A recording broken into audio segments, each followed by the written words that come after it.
amigos e amigas de Itaara. Aqui quem fala é o deputado federal Giovanni Cherini, presidente do PL do Rio Grande do Sul.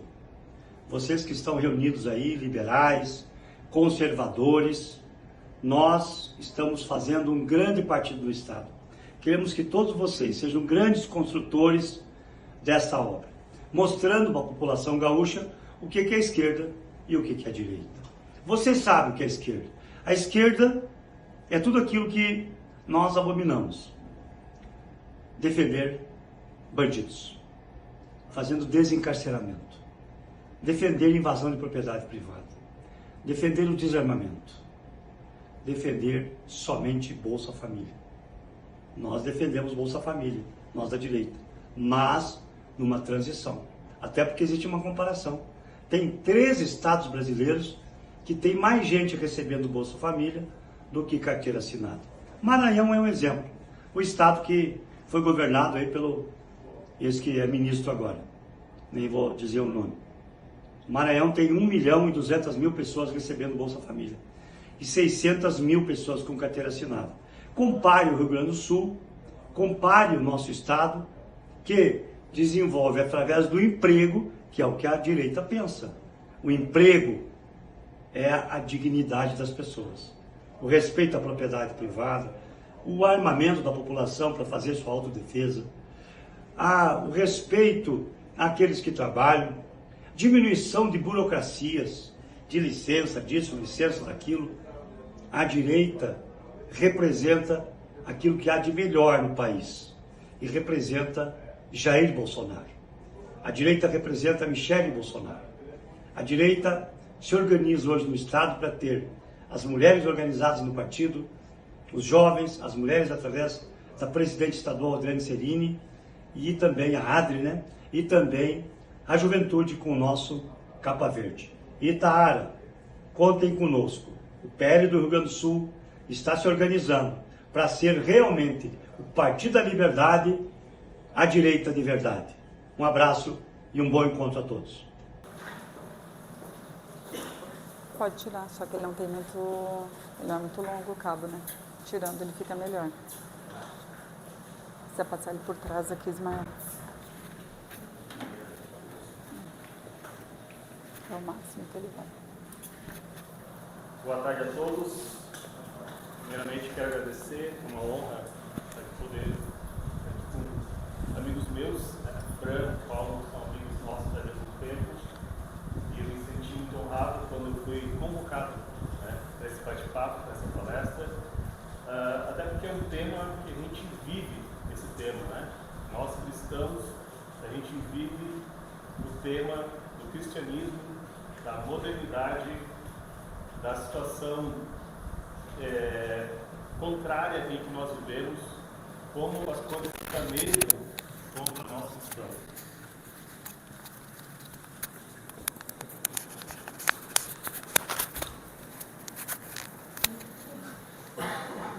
Bom, e eu fiquei muito feliz também porque é o tema de abertura desse congresso, ou desse simpósio. E a Bíblia diz que buscai primeiro o reino do céu, a sua justiça, e todas as outras coisas lhes serão acrescentadas. E isso está em Mateus 6, no finalzinho ele diz assim ainda: viva cada dia com o seu mal, o mal cuidará de si mesmo. Ou seja, nós estamos em dias maus, mas se nós buscarmos primeiramente o reino dos céus, a justiça de Deus, certamente o dia mau passará para um dia bom. Certo? Eu vou me apresentar muito rapidamente, até para vocês saberem quem está aqui lhes falando. Eu sou Ismael, eu sou o dono da Vives Consultoria Empresarial. Eu tenho uma empresa que presta consultoria para empresas de imóveis planejados. Basicamente, 2 marcas por exclusividade. A gente tem, por princípio, a ética cristã. A gente sabe que no comércio, muitas vezes, a ética, especialmente a ética cristã, ela é abandonada, mas é uma característica da nossa empresa. Eu sou cristão, a minha esposa e minha sócia somos cristãos, meus funcionários são cristãos, e todos nós preservamos a ética cristã em nossas atuações.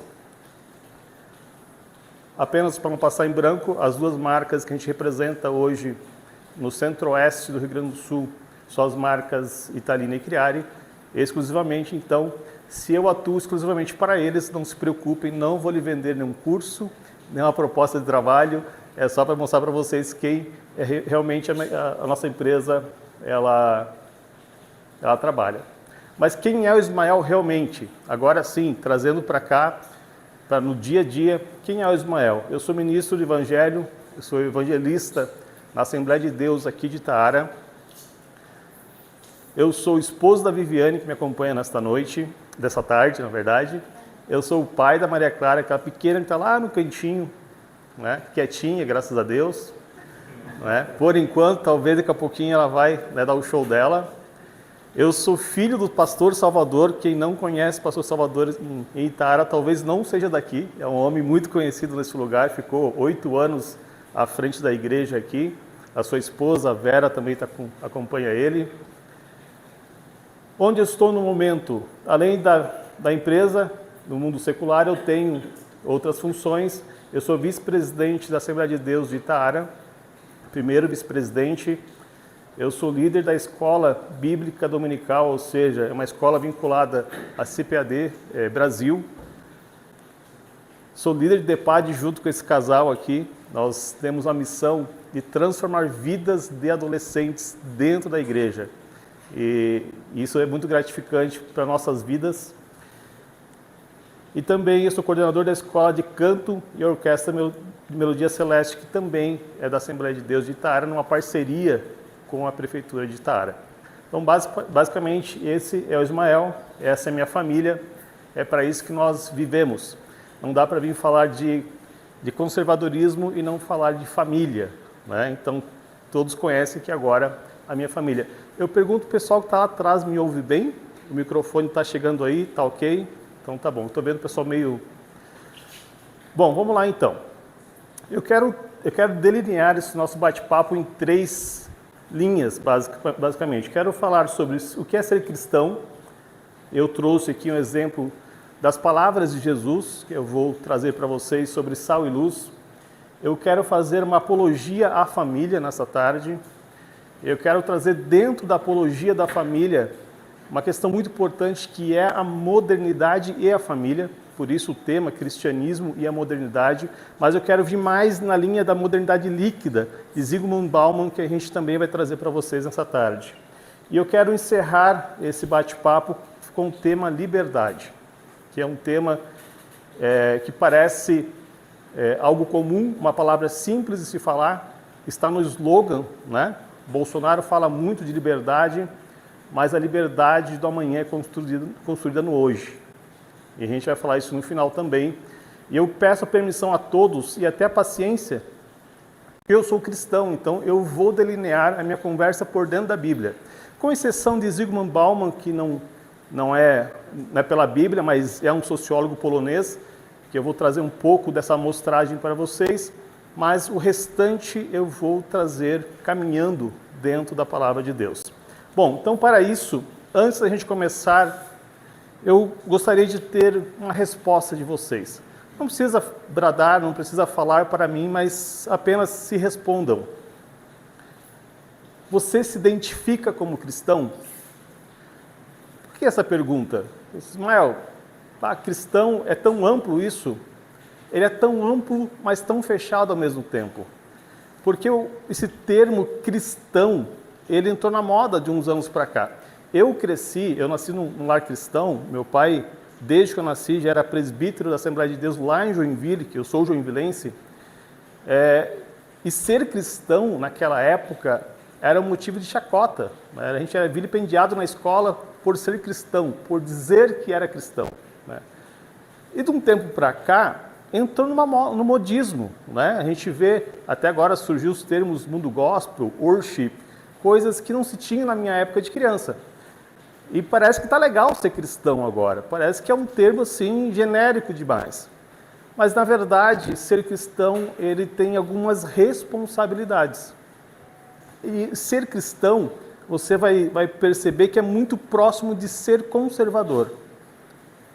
Então vamos lá, o que Jesus disse sobre ser cristão? Aqui é Mateus descrevendo as palavras de Jesus, está lá em Mateus 5, de 13 a 16. Olha o que Jesus disse lá no Sermão da Montanha. Ele falou o seguinte: vós sois o sal da terra, e se o sal for insípido, com que se há de salgar? Para nada mais presta, senão para se lançar fora e ser pisado pelos homens. Vós sois a luz do mundo. Se não se pode esconder uma cidade edificada sobre um monte. Nem se acende uma candeia e se coloca debaixo do alqueire, mas no velador, e dá luz a todos que estão na casa. Assim resplandeça a vossa luz diante dos homens, para que vejam as boas obras e glorifiquem a vosso Pai que está nos céus. Ser cristão é isso. Jesus resumiu o que é ser cristão. O que é ser cristão, então, Ismael? Basicamente ser cristão é ser chamado. Quem é cristão tem um chamado. Chamado para quê? Para transformação. Nós cristãos, nós temos, quando a gente fala de cristianismo, eu sou cristão, e eu não estou falando que de denominações religiosas, não estou perguntando se você é católico, se você é evangélico, de qual denominação evangélica você é. Não é isso. Você é protestante? Não. Eu estou lhe dizendo que ser cristão, dizer que você é adepto de Cristo, você serve a Cristo, você conhece o cristianismo, é ser chamado a ser um agente de transformação na sociedade. Por quê? Porque você é sal. O sal, ele salga. Quando você chega num ambiente em que você vê coisas erradas acontecendo, antiéticas, imoral, você tem a responsabilidade de ser sal. Você tem que chegar e marcar a tua presença. As pessoas têm que saber, você sendo cristão, você tem que ser sal daquele lugar. Você não vai passar insípido, porque se for insípido, o próprio Jesus falou, vai ser pisado pelos homens. Então, primeira parte é, segundo o sal, ele preserva. E aí vem por isso que eu falei que é muito semelhante ao conservador, porque o sal na terra, ele preserva. Agora imagina o seguinte, imagina se a terra, isso já aconteceu, se você ler Bíblia, você vai voltar lá em Gênesis, na época de Noé, isso já aconteceu sobre a terra, que todos os homens, com exceção da família de Noé, todos os homens deixaram de ser sal, eles foram insípidos. E a raça humana ela entrou em degradação. Ou seja, o próprio Deus acabou com a raça humana, com o dilúvio, e voltou com uma nova família, que é a família de Noé. A ausência do sal é a falta da preservação. Então, se existe alguma esperança para o Brasil, se existe alguma esperança para o Rio Grande do Sul, e se existe alguma esperança para Itaara, se nós formos como sal, preservando os bons costumes, preservando a boa ética, preservando o bom caráter. Porque se nós formos como os outros, né, com perdão do trocadilho, nós acabaremos capotados e mergulhados. Mas o sal, isso não acontece. O sal, ele é íntegro. O sal, ele salga. O sal, ele preserva. Nós pegarmos antigamente as carnes, né? Como é que se preservava as carnes? Não tinha geladeira antigamente. Era com sal. Como é que se preservava alimento antigamente? Era com sal. Depois veio a geladeira, vieram os freezers, outras formas de preservação. Mas o sal continua preservando. E a luz que ilumina e revela a verdade. Aí é o que nós conservadores estamos fazendo já faz alguns bons 8 a 10 anos. Né? O Brasil está se despertando para revelar a verdade para o mundo. Ainda que a gente talvez tenhamos tomado um golpe, né? E aí, entenda essa palavra da melhor forma possível, mas eu digo nos morais, na moral, nos costumes, no caráter, na ética. Recentemente, nós precisamos continuar sendo luz que revela a verdade. E por fim, o que é ser cristão é buscar viver de acordo com os princípios bíblicos, impactando o mundo. Então eu vou te dizer para você que é conservador nessa tarde, se você se tornou conservador, você se manteve conservador para agradar alguém, você está no caminho errado. Você vai se tornar conservador, mas você vai ter que impactar o mundo. Porque a gente vai ver depois sobre modernidade que o mundo precisa ser impactado. Então, você provavelmente terá mais inimigos do que amigos. Vai ter mais pessoas torcendo o nariz para ti do que pessoas abrindo um bom sorriso para você. Mas é necessário. É necessário porque nós precisamos impactar o mundo. Se nós não impactamos o mundo não troca de direção. E aí quando eu falo mundo, eu falo sociedade. Eu falo o povo de Tara, eu falo o povo do Rio Grande do Sul, eu falo o povo brasileiro e a própria sociedade mundial. Certo? Bom, vamos lá então. O papel do cristão na sociedade. O social. A Bíblia nos fala sobre o órfão, a viúva e o missionário. Por que fala dessa forma? Por que essas três categorias são puxadas? Se nós analisarmos na época de Jesus, não se existia hospitais, não existia um plano de governo para aposentadorias, não existia algo que protegesse os mais frágeis. Então, quando a gente fala, olha aqui, o órfão, a viúva e o missionário, é justamente isso, olhar para a sociedade e identificar aqueles que são mais frágeis, aqueles que estão quase que na miséria ou já na miséria, e a gente começar a olhar com um olhar mais social, ou seja, mais como um todo. Quando a Bíblia fala, eu tenho que olhar para o órfão e para a viúva, ele está dizendo, olhe para os menos favorecidos, aqueles que não têm ninguém por eles. Se você é cristão, se você é conservador, você entende dessa forma também. Porque você olha, e você não olha só a sua vida, você não olha só as suas rotinas, você não olha só a sua família, você não olha só os seus amigos. Por que estamos aqui nessa tarde? Olha a chuva que está ali fora, olha o friozinho que está. Não estaria melhor debaixo de um cobertor? Mas nós estamos aqui. Por quê? Certamente não é só por nós, certamente não é só por nossas famílias, mas sim para aqueles mais necessitados. O cristão, ele serve como guia para a sociedade. Eu gosto muito de usar a história de Jó. Jó, aconselho a ler o livro de Jó. É um homem que ele nem judeu era, mas está na história dos judeus. Ele era um árabe. E ele está ali. Se conta a história dele, primeiro, que ele tinha muita paciência, mas também porque ele era um conselheiro. Os povos de fora vinham a ter com ele para obter conselhos com ele. E nós temos que ser guia também, ou seja, aqueles que estão perdidos, aqueles que não sabem o que está acontecendo na sociedade, aqueles que não sabem para onde nós estamos caminhando. Nós precisamos ser guia para eles. Referência de caráter. Nós vamos falar mais sobre caráter na parte de modernidade líquida, agente de transformação e o conservador de boas obras. São papéis fundamentais. Eles não têm como separar um cristão desses papéis aqui. É por isso que as igrejas fazem ações sociais, é por isso que as igrejas têm conselheiros, é por isso que as igrejas, os pastores, padres são, padres deveriam, com perdão, a gente teve um problema aqui em Tara com esse termo, e eu fiquei muito, mesmo sendo evangélico, fiquei muito triste com isso, porque não foi simplesmente um prefeito que saiu na mídia nacional, saiu um padre, um cristão.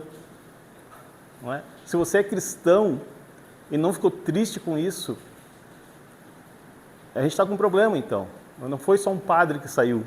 Eu, como evangélico, se eu abraçasse a causa só do evangelho, não foi pastor, então está tudo bem. Não, foi um cristão que saiu em mídia nacional como corrupto. Então, referência de caráter, nós temos que ser agente de transformação, é o que a gente faz ali no DEPAD, todo sábado. Nem eu, nem minha esposa, nem o Paulo, nem a Franciele, nem o Márcia Paloma, que são os outros líderes também, nós não precisamos daqueles adolescentes, mas nós olhamos para eles e a gente vai transformar essas vidas. eles vão sair da miséria, eles vão ter um futuro melhor. A gente vai dar uma condição intelectual melhor para essa gente. Então a gente tem que ter essa como agente de transformação e também conservador de boas obras. Bom, outra coisa, família. Eu estou indo muito rápido? Tudo certo? Então tá bom. Qualquer pergunta que tiverem, as mais fáceis podem fazer. As mais difíceis me chamam no canto depois que a gente vai tentar responder. Mas as mais fáceis, vocês fiquem bem à vontade para perguntar, tá bom? Eu trouxe meu pai, que é pastor, também pode me ajudar aí. Mas o Paulo também é presbítero da igreja aqui, vai poder nos ajudar bem também. Bom, vamos lá. Família. Vamos trazer agora um pouco o aspecto da família. Saindo um pouco agora do sal e luz e trazer família. Lá em Êxodo 20, 12, um dos mandamentos que Deus dá a Moisés é honra, não só Moisés, mas ao povo naquela época, honra teu pai e tua mãe, para que teus dias se prolonguem na terra que o Senhor teu Deus te dá. Por que é tão importante a honra e por que a honra está relacionada à terra que o Senhor teu Deus te dá? Isso, a honra, ela vai trazer no final da última linha perenidade. Olha só, a honra é um princípio que está relacionado a valores como integridade, honestidade, caráter e também consideração, admiração e respeito. É possível uma criança que não honra seus pais, que não honra os seus pais em casa, honrar o professor na escola? É possível uma criança que não honra os seus pais em casa honrar o seu patrão lá no trabalho? É possível uma criança que não aprendeu a honrar dentro de casa, dentro da sua cultura familiar, dentro da sua concha familiar, é possível que essa pessoa seja um bom empresário, seja um bom médico, seja um bom agente da sociedade? Difícil. É muito difícil. É por isso que quando se fala aqui em honra e se associa na terra que o Senhor teu Deus te dá, é basicamente isso. Ou a gente começa a ensinar honras, princípios básicos, até mesmo do conservadorismo para nossas crianças, dentro de casa, na escola, e aí os adolescentes, para os jovens também, ou a gente vai começar a ver uma sociedade cada vez mais corrompida, porque nós não vamos ter mais bons alunos, nós não vamos ter mais bons funcionários, nós não vamos ter mais bons empreendedores, nós não vamos ter mais bons profissionais. Podem ser até tecnicamente bons, mas eles são corruptos de alguma forma, em alguma expressão sua na sociedade. E é por isso que a honra, ela é a base da família. Sim, eu estou fazendo uma apologia à família, mas não existe uma família saudável, ajustada, que não pratique honra dentro de casa. A honra, ela é a base familiar. A família que tem honra, ela vai ter caráter. Uma criança, você não consegue desenvolver caráter de uma criança se você não desenvolveu honra. E o pior, o caráter você desenvolve até o 8º ou 9º ano. Depois que ela fez 9 ou 10 anos de idade, dificilmente você vai estabelecer caráter nessa criança. Segundo, essa criança ela vai estabelecer caráter por até os 5 agentes mais próximos delas. Então, geralmente é pai, mãe, tios, as pessoas que convivem com essa criança, as 5 mais próximas durante essa jornada, essa curta jornada de 0 a 8, de 0 a 9 anos, vai formar o caráter dela. Ou seja, essas pessoas elas são importantes para a formação da honra e para a construção de caráter. E se eu tenho um bom caráter, eu começo a ter um social humano excelente. Não tem como falar, ele é muito bom, ele é um humanista, mas é sem caráter. Não existe uma frase, não se cabe na mesma frase. Não tem como você ter essa expressão e ela ser verdadeira. Ele é um humanista, mas ele não tem caráter. Ele cuida dos pobres, mas não tem caráter. E o pior é que a gente já ouviu deste governo que está aí, ele rouba, mas faz. É a mesma coisa. Pessoas sem caráter. Pessoas que até pode ser que em algum momento olhou para o social, mas rouba, é corrompível, não tem caráter. Uma pessoa que tem caráter, constrói um social humano bom, é uma pessoa sociável.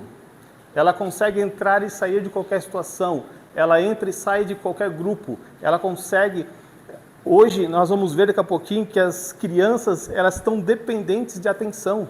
As crianças não conseguem entrar e sair de um grupo. Quando elas vão sair, elas se amarram, elas se apegam, elas se enraizam ali, mas não são raízes fortes, são raízes emocionais negativas, que fazem ela pensar que se ela sair daquele grupo, elas são piores do que eles, são menores do que eles. Ou seja, sociabilização, senso de unidade, né, que é o que nós estamos fazendo aqui hoje, nos reunimos para falar uma linguagem única para o nosso futuro. Senso de unidade não se constrói sem honra, sem caráter, sem social. E construção de ética. Eu gosto muito de um filósofo brasileiro que fala que a ética é transmutável. Não é? Aí você fala assim, como assim transmutável? Porque a ética que se exerce numa sociedade não é a mesma que se exerce na outra, porque é transmutável culturalmente. Então a ética que eu tenho dentro de uma tribo indígena é uma. E talvez lá seja certo matar uma criança que nasceu com deformidade, por exemplo, que é dentro daquela ética. Mas se nós trouxermos isso dentro de uma construção societária, essa ética já não serve mais. A ética é transmutável culturalmente. Isso quer dizer que a ética que vocês estão criando aqui no PL, eu já me sinto parte disso, estamos criando aqui no PL, é uma ética totalmente diferente da ética que se criou no Partido das Trevas, por exemplo. Né? A gente tem que ter esse entendimento.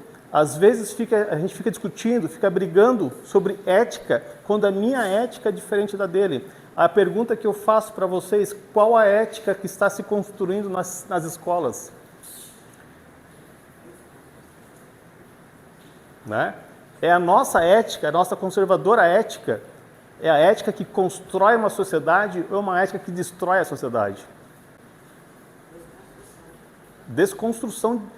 E aí, mas essa é a ética, sim, essa é a ética deles. Eles foram construir, essa é a cultura deles. É a cultura da desconstrução, sim. Né? Então, é uma coisa que nós precisamos ver. E olha, de onde partiu isso? Nós partimos lá da honra. Né?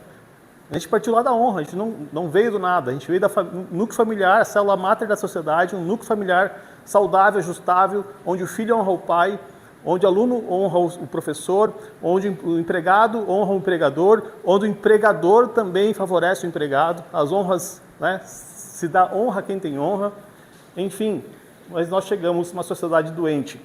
Aqui cortou aqui embaixo no final, mas perenidade. A sociedade perene, a sociedade que nós precisamos preservar é uma sociedade que tem uma boa construção de ética, de bom caráter, né? E uma sociedade que honra a quem tem honra. Certo? Bom, prosseguindo então.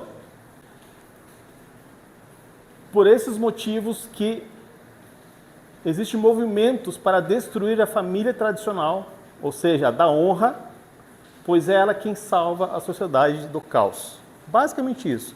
A família, o núcleo familiar, a célula máter da sociedade é aquela que preserva a sociedade. E é aquela que retira o caos da sociedade.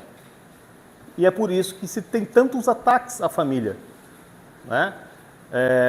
Eu não sei se eu estou meio por fora dos últimos acontecimentos, mas a expressão mãe estava sendo tirada. Não sei se foi aprovado, você até pode dizer, foi aprovado isso? Misericórdia. Pessoa que pariu... É filiação número 1 e filiação número 2. Porque olha algo mais honrável do que uma mãe. Trazendo um pouquinho para a Bíblia de novo, só tem um amor que Deus compara com o amor que Ele tem pela gente. O amor de mãe. Só que quando eu destruo a mãe, o termo, mas a mãe continua ali. Mas quando eu começo a destruir o termo, eu começo a destruir uma cadeia de honras dentro da família.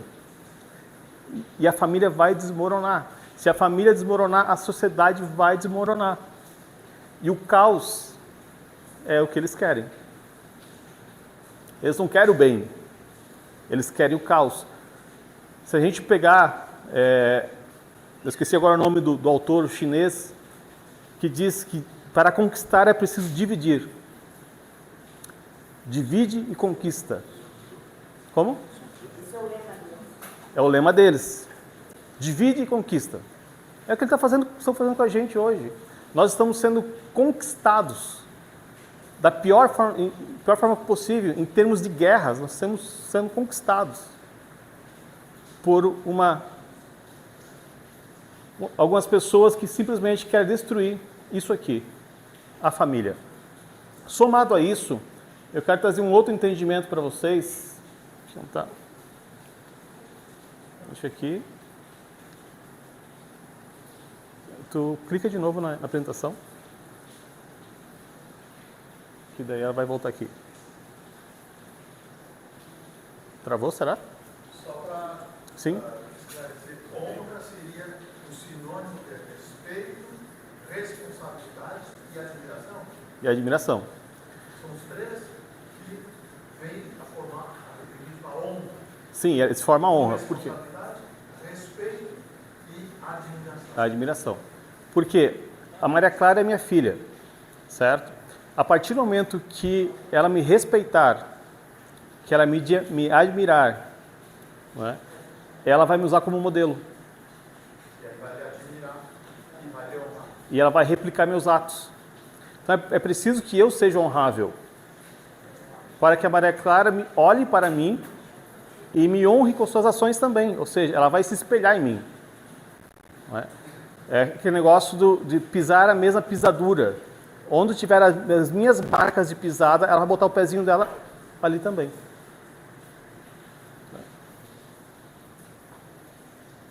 Não travou ali? Bom, eu vou seguindo aqui. Eu vou falar um pouquinho sobre modernidade líquida. Depois a gente pula os slides só enquanto o Paulo vai fechar e vai... É isso aí. Quando a Kombi dá problema, desliga a Kombi, sai da Kombi, entra na Kombi e liga de novo.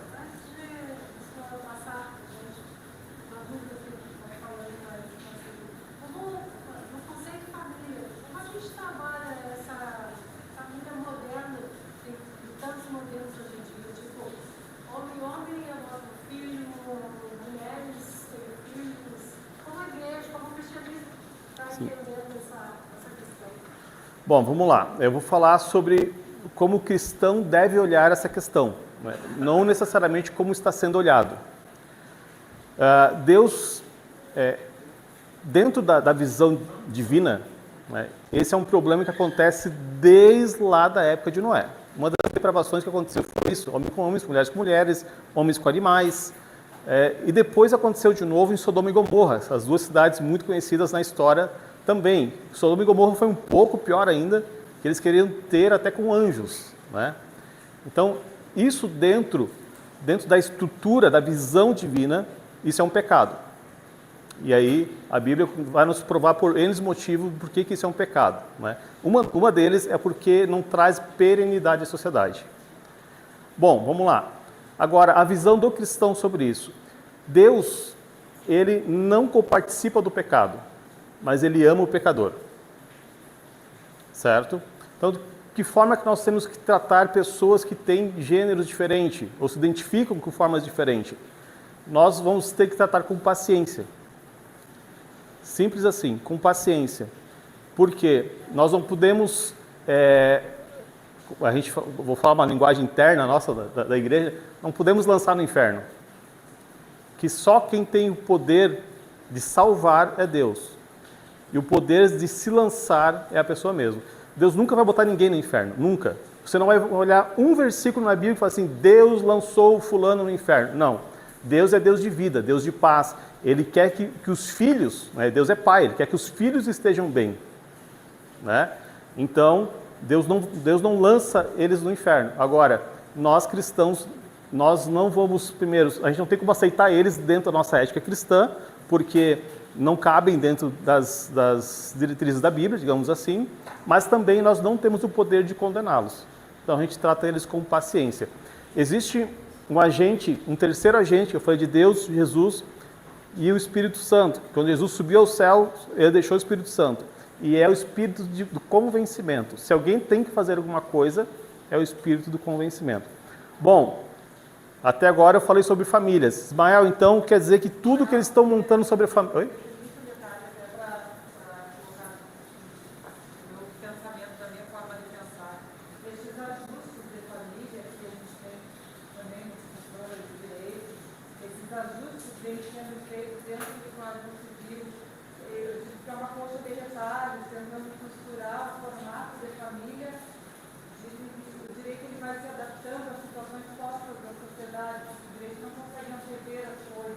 Mas ele precisa regular aquilo que a sociedade coloca como uma nova realidade, então o direito ele vai se adequando isso. Só que a gente tem que entender, eu, pelo menos do meu ponto de vista, dentro desse direito e aquilo que as pessoas buscam, não pode acontecer de forma tão elástica, porque se nós permitirmos essa elasticidade de tudo, a gente não vai ser regra de absolutamente nada. Esse é o meu pensamento, de corrida se for diferente, na verdade, é diferente. Nós vamos entendendo por quê. Hoje nós temos uma sociedade doente. Nós convivemos com pessoas doentes. E doentes em que sentido? Nós temos pessoas que não aceitam nada do que ela é. Ela simplesmente não se aceita de forma nenhuma. Ela não se interpreta como uma gênero, ela não se interpreta como uma sexo, ela não se interpreta como absolutamente nada daquilo que ela é. Ou seja, ela mesma tem uma repulsa por ela, mas ela tem uma exigência. A sociedade tem que me aceitar deste formato que ela é. Então nós temos esse problema que para nós ele é uma pedra estanque esse problema. Porque se você contraria tudo aquilo que tu és, se tu contraria desde a tua natureza básica, seja você, mesmo não ou não, né? Exato, eu te pergunto, que base você? Imagina um casal, então, formado por dois homens que adota uma criança, tá? E eu aqui, longe de fazer qualquer tipo de comentário homofóbico, longe disso. E nós sabemos, se nós nos lembrarmos da nossa família, da nossa infância, cada coadjuvante da unidade familiar, seja ela pai ou mãe, ela nos traz informações necessárias para o nosso crescimento. Isso é basilar. E aí eu te pergunto, qual será o resultado da formação desta criança se falta a ela um pedaço na sua formação? E quando falta um pedaço na sua formação, e isso não acontece por causas... você pode ter uma família que teve um pai por separação, por morte, por qualquer coisa, e muitas vezes você vem com uma avó substituindo, um avô substituindo essa carência, isso que aconteceu de forma não esperada e não natural. Mas eu te pergunto, que olhar esta criança vai ter do mundo a partir da compreensão de duas pessoas que simplesmente não se aceitam e que exigem ser aceitas? Então, estes questionamentos nós temos sim a liberdade de fazer. Nós não estamos aqui condenando absolutamente nada nem ninguém, mas não nos foi tolhido ainda o direito de questionar determinadas coisas. E nós lá na frente replicamos uma sociedade doente. Uma criança doente, um profissional doente, e ela dificilmente não replicará no futuro. Professora, por favor, a senhora pediu. O conflito vai acontecer, mais cedo ou mais tarde. O conflito vai acontecer. Sim, ele já está acontecendo, na verdade. O indivíduo saudável, o que resta para nós é fortalecer as famílias, as nossas famílias, né, dentro dos valores. Bom, obrigada. O que nos resta é fortalecer as nossas famílias com os nossos valores. As outras crianças não vão ser fortalecidas, vão ser os futuros, né? E o que vai acontecer no futuro é o conflito. Então, nós temos que preparar para o conflito para que os nossos sejam sobreviventes. Eu entendo assim. Posso fazer uma última interpelação? Desculpa, Ismael. Sim. Segundo módulo, essa base de conhecimentos que a gente está colocando no primeiro módulo, no segundo módulo, vamos tratar de um assunto chamado guerra cultural. Então, na verdade, é é um enfraquecimento da sociedade para um objetivo lá na frente. Existe um grupo hegemônico, países interessados no enfraquecimento do Ocidente. Na verdade, ninguém acredita em nada disso que está sendo feito. Mas isso que está sendo feito, no âmbito da família, é para tornar jovens fracos. Como um último exemplo, na semana passada, a Ucrânia, ela simplesmente não consegue mobilizar absolutamente mais ninguém para combater. E antevendo o ataque da Rússia, que é a sequência da operação, os jovens europeus foram para as ruas, não para mostrar que vão defender a Rússia. Eles vão dizer que não vão combater. Esse é o resultado que será nas sociedades ocidentais. Para que outras sociedades, aí eles estão se fortalecendo nesse momento. A gente vai ver lá na guerra cultural. Eles possam começar a guerra de forma mais fácil. Desculpa, era isso. Eu vou dar a palavra ao nosso palestrante. Tá certo. Bom, eu vou chegar nessa construção de entendimento na pergunta, mas eu vou usar uma outra base. Foi quando eu falei que ia sair um pouquinho da Bíblia e falar um pouquinho sobre Zygmunt Bauman. Não sei se você já ouviu falar desse sociólogo, ele é polonês, e ele criou um termo que é modernidade líquida. Ou seja, com o passar dos anos e com o advento da modernidade, da tecnologia, as famílias, não só as famílias, mas as relações sociais, econômicas e de produção ficariam mais frágeis, fugazes e maleáveis. O conceito é justamente um contraponto daquilo que a sociedade tinha vivido até então. Se a gente pegar aqui, então, dentro da sociedade, a evolução delas, esse aqui tem um outro gráfico também que tenho certeza que muitos conhecem, desde o Baby Boomers, geração X, são sociedades que fizeram muito com pouco. Então vamos lá, pessoas que estavam atuantes em 1940 eram pessoas que tinham pouca tecnologia, pouca modernidade e, portanto, eram pessoas mais resilientes. Pessoas que vieram de outros países, por exemplo, do Brasil. Italianos, descendentes italianos, alemães, poloneses, austríacos, vieram para o Brasil e construíram o Brasil, por exemplo. E esta é uma geração, se fala Baby Boomers porque foi a maior explosão demográfica já registrada. Não se tinha registro anteriormente disso. Depois veio a geração X, que estava atuando ali na década de 1960. Ou seja, essa geração, ela já vem com uma construção societária construída já pelos Baby Boomers, ou seja, os mais antigos, que tiveram que ter muito mais resiliência. Eles pegaram, digamos, um campo de mercado mais fácil, e a primeira tecnologia impactante aqui foi a televisão. E na televisão já começa a ter, digamos, um amortecimento, uma anestesia na sociedade. O que acontece com isso? Na sequência vieram, em 1980, pessoas da minha idade, eu nasci em 79, que já começaram a ter relação com computadores, e aí depois vieram a geração Z, que são os tablets, smartphone, e agora tem a geração Alpha. O que isso aconteceu na sociedade? Olha só, até que assim nós temos uma sociedade bruta, forte, uma sociedade bem estabelecida, uma sociedade de ética e caráter formado. Quando a gente vem para cá, a gente começa a ter a aceleração, ou seja, a liquidez entrando nas famílias. Então a gente começa a perceber que a internet, aqui é um dos pontos, tornam as relações mais imediatistas. Quer um exemplo? Daqui para trás, casamentos de 50 anos, daqui para frente, casamentos de 10, 15 anos. As relações humanas foram se desestruturando. Quando a gente chega na geração Z, essa geração ela começa a ter uma necessidade de expressar a sua existência. Olha o amolecimento do negócio. Imagina se o Baby Boomers estava preocupado de expressar a sua existência.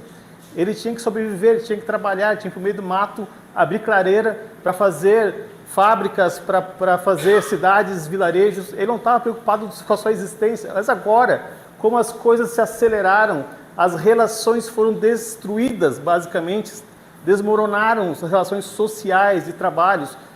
Simplesmente essa geração ela acabou caindo, desmoronando, que é o que nós estamos vendo hoje. Você vai contratar um jovem de 20 anos, olha, você tem que implorar para ele trabalhar para você. Não sei se alguém aqui é empresário, alguém faz contratação de vez em quando, participa de uma entrevista de emprego na faixa aí de 18 a 25 anos. São profissionais que estão destruídos. A faculdade deformou eles. Eles estão vindo deformados. Mas o problema é só a esquerda na faculdade? Não. É essa soma que eu quero trazer para vocês hoje. A sociedade como um todo, ela vai desmoronando, porque as relações, as famílias estão sendo deixadas de lado. Outro exemplo, hoje, um pai de família chega cansado do trabalho, o que é que ele faz? Senta no sofá e navegar, celular. Olha para a mãe está na outra ponta do sofá, navegando. E o filho, na tela. Cadê a relação entre eles? Em que momento que eles param para conversar? Em que momento?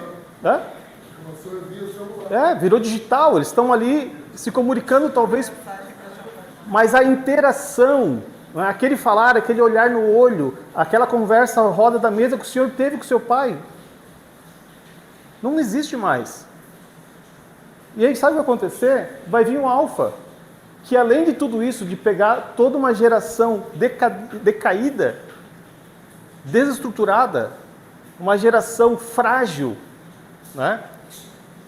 Ele vai ter que lidar com a inteligência artificial ainda, que vai muito além disso. Ou seja, a gente está falando aqui de corrupção do ser como humano, não do ser humano. O ser humano continua sendo ser humano, mas como humano, esse termo social, esquece. Essas gerações aqui não sabem o que é isso. Pega essa geração frágil, que a sociedade moldou ela pela modernidade líquida, ou seja, entrou nas nossas famílias, a gente nem viu, é como uma água que passa debaixo da porta, ninguém percebeu.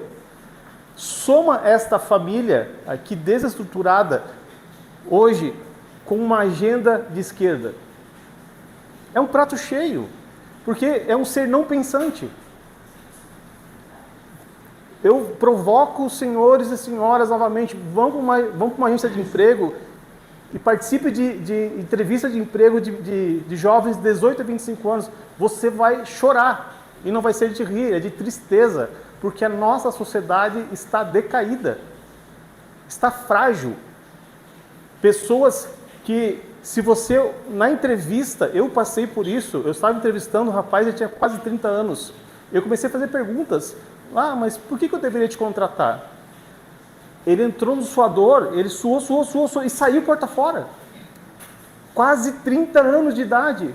Eu com 23, eu já estava assumindo o Rio Grande do Sul inteiro para uma empresa. Um rapaz com 30 anos, ele não sabe participar de uma conversa, de entrevista de emprego, ele não consegue te olhar no olho e te falar uma resposta verdadeira, porque ele olhou no YouTube formas de se participar de uma entrevista de emprego. E aí eu cheguei ali e fiz uma pergunta diferente para ele, não soube o que fazer. Para piorar, essa mesma pessoa era um arquiteto formado há mais de 4 anos. Então não é uma pessoa que saiu do meio do nada, é uma pessoa que passou por faculdade, fez todo o seu ensino fundamental, fez uma faculdade, já estava ali 3, 4 anos no mercado de trabalho e não sabia olhar no olho e dar uma resposta. Então, a gente fala muito da agenda de esquerda, mas a gente tem que entender que é uma agenda de esquerda somada a uma sociedade extremamente afetada pela modernidade líquida, ou seja, um grupo de pessoas que não sabe mais pensar, não sabe raciocinar. E é claro que eu estou generalizando e toda generalização ela é errada. Com certeza os seus filhos devem ter uma capacidade mais... eles devem estar mais preparados para isso. Mas eu estou falando da sociedade em geral. A sociedade em geral estão frágeis. São pessoas frágeis. São pessoas em corpos de adulto, tendo atitudes de criança. Mas Ismael, o que eu vou fazer? Bom, eu vim de carro, meu carro é do ano, meu celular é do ano. Eu não sou contra a modernidade, eu sou contra o uso liberal da modernidade. Só que se o governo, que é quem as pessoas olham e deveriam se identificar, se deveriam ser orientados, simplesmente não toca nesse assunto, nós, como estamos aqui, pessoas que querem estar no governo que seja de Itaara, nós precisamos começar a olhar para a sociedade e entender que a nossa sociedade está decaída. Nós precisamos ter, como governantes, como pessoas que vão conduzir uma sociedade, nós precisamos ter o entendimento de que é preciso trabalhar isso dentro das famílias. Só que como trabalhar as famílias se a agenda atual está destruindo as famílias? Então, nosso problema é muito maior do que isso.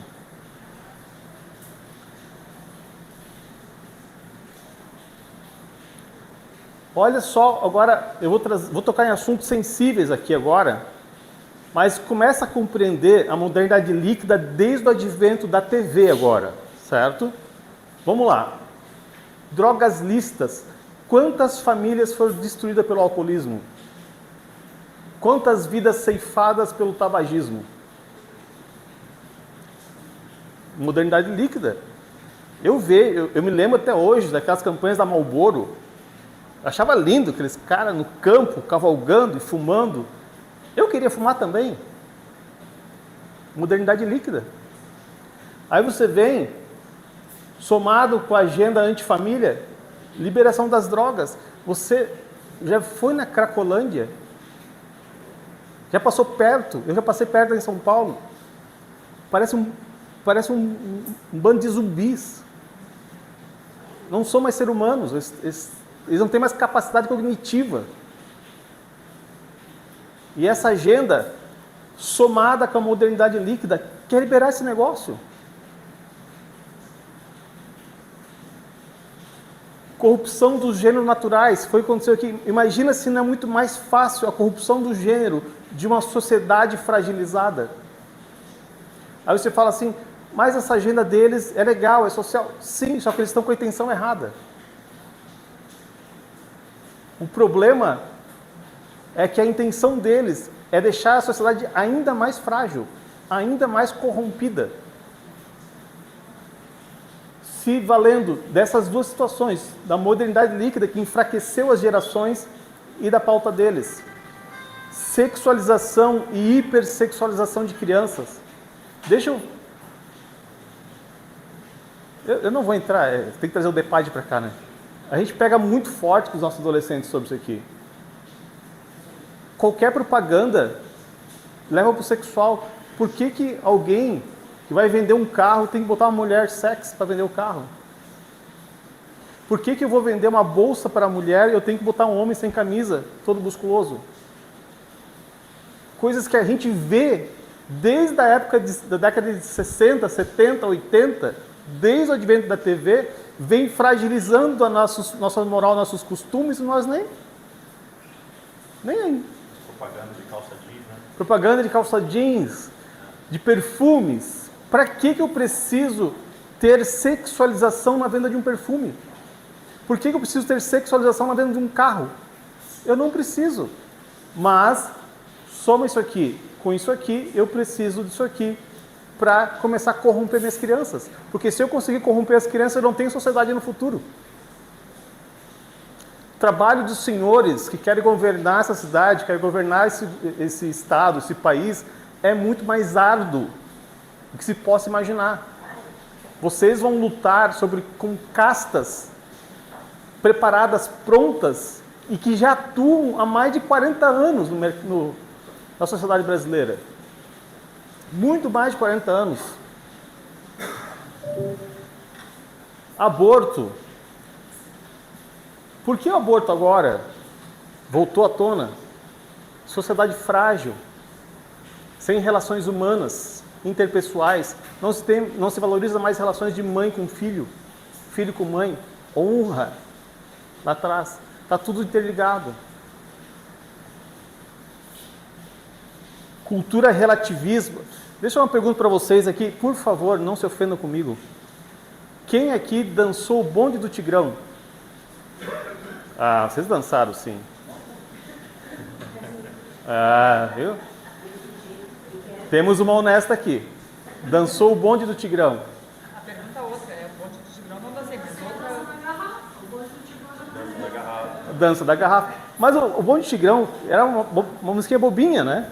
E eu aprendi com um amigo meu que aquela música tem uma conotação sexual de escravidão. Quer saber por quê? Eu vou dizer quem foi meu amigo, foi o Paulo que me ensinou isso. Lá no Rio, quando o pai de família tem uma menina lá de 12, 13 anos, que já está com um corpinho de menina, que ela é bonitinha, ou o pai cede a menina para subir o morro, para rodar, para martelar o martelão lá em cima com os chefes do tráfico, ou o pai morre. Relativismo. Ah, mas é tão bonitinha, é tão legal essa musiquinha. Sim, relativismo. Você está dando apoio para uma coisa que você não tem nem ideia que está acontecendo. E isso já permeou na nossa sociedade, ó, muito tempo.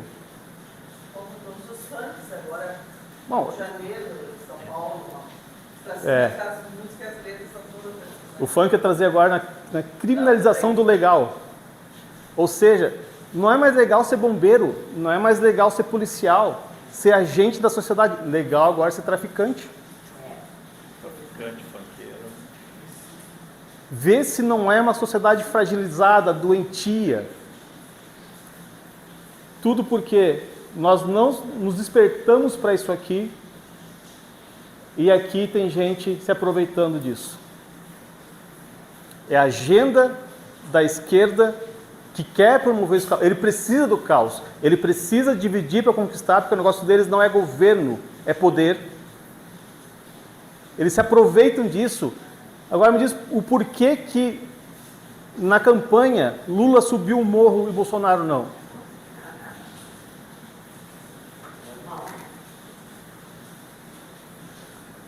Cada um vai buscar os seus votos nos seus eleitorados. Por isso os presídios festejaram. Os presídios festejaram. Ou seja, criminalização do legal. Daqui a pouco um policial não vai poder sair na rua porque vai ter crianças de 3, 4, 5, 6 anos de idade xingando eles. Infelizmente. Infelizmente. E é um ser que está ali arriscando a vida, muitas vezes pela gente, deve ser honrado. Eu, quando era pequeno, meu pai me ensinou, quando a gente via um policial, a gente tinha que baixar a cabeça. A gente não olhava no olho do policial, Deus o livre. Talvez um certo exagero, mas se tinha honra. O que essa soma aconteceu? Hoje, o legal é ser criminoso. Mas aí eu acho que houve uma coisa que nós devemos pensar. Eu fiz parte do ECA. E o ECA nasceu errado. Porque o ECA, o objetivo do ECA era proteger as crianças que sofriam maus tratos. E nesse ínterim, colocaram cláusulas onde vale para todos. Então, hoje tu não pode dar uma palmadinha no teu filho, porque a primeira coisa que ele vai dizer, eu vou te denunciar. Então, já começou, o ECA para mim foi a pior coisa que podia existir, porque nasceu de uma boa intenção e chegou no que chegou. É que nem o Movimento Sem Terra. O movimento, na realidade, o objetivo do Movimento Sem Terra eram aquelas famílias que tinham numerosos filhos e que aquele pedaço de terra não o sustentavam.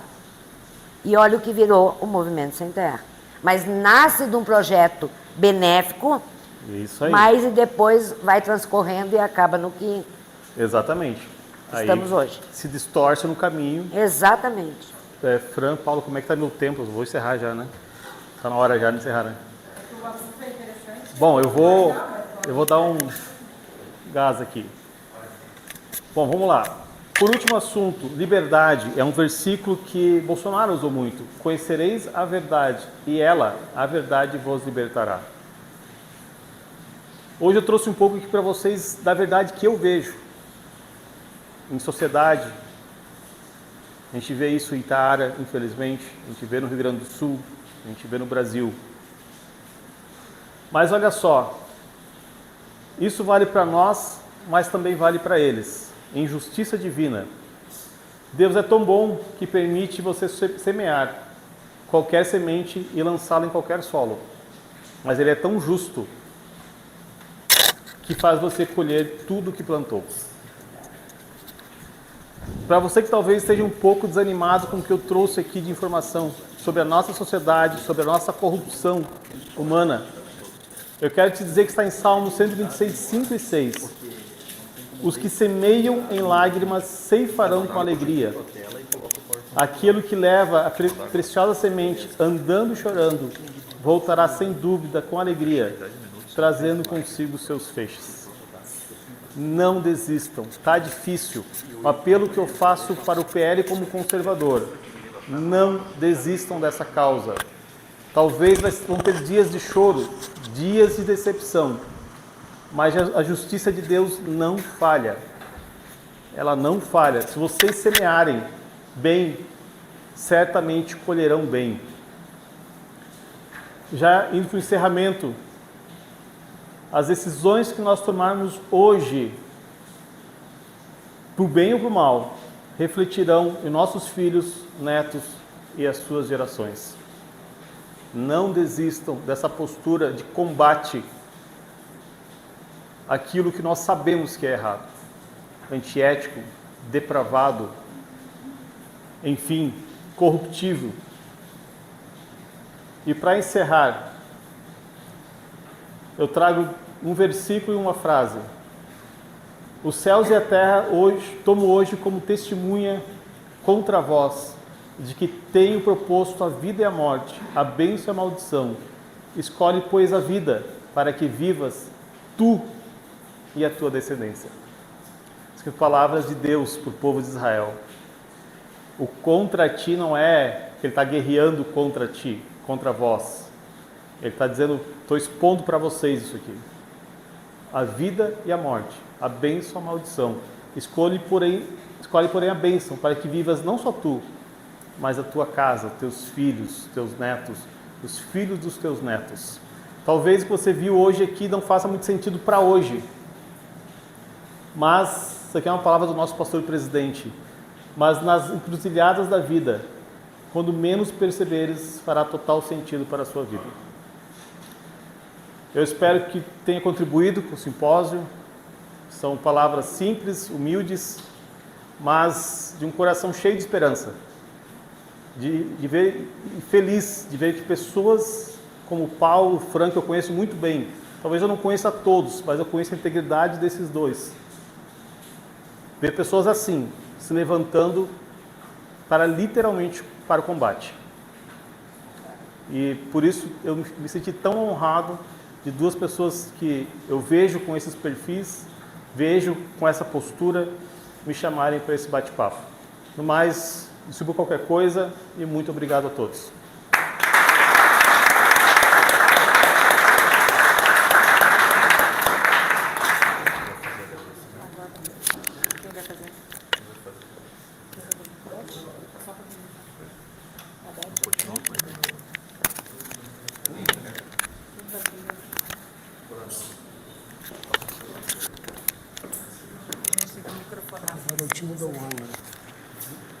Meus amigos, eu recebi a incumbência de agradecer as palavras do Ismael. Ele nos trouxe aqui a realidade do nosso dia a dia, realidade da vida, do que a família está se tornando. E isso é um alerta importante, Ismael. Modernidade é crescimento, modernidade é conhecimento, mas a família é a base de tudo. A família com moral, a família digna, a família com fé em Deus, ela cresce e a sociedade cresce e não desaparece. Muito obrigado pelas suas palavras, pelos seus sentimentos, pela sua sinceridade, pela clareza com que nos contemplou nesta tarde. Eu pediria à Beth, a nossa secretária, entregar uma pequena lembrança como forma de agradecimento. Muito obrigado. Eu agradeço, em nome do PL, todas as pessoas que estão aí. A gente está muito feliz. Tá bom? Muito obrigado. Vamos fazer uma foto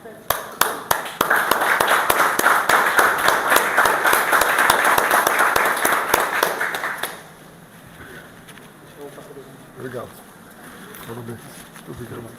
Teremos agora 10 minutos de intervalo e podemos tranquilamente atacar os quitutes que estão ali.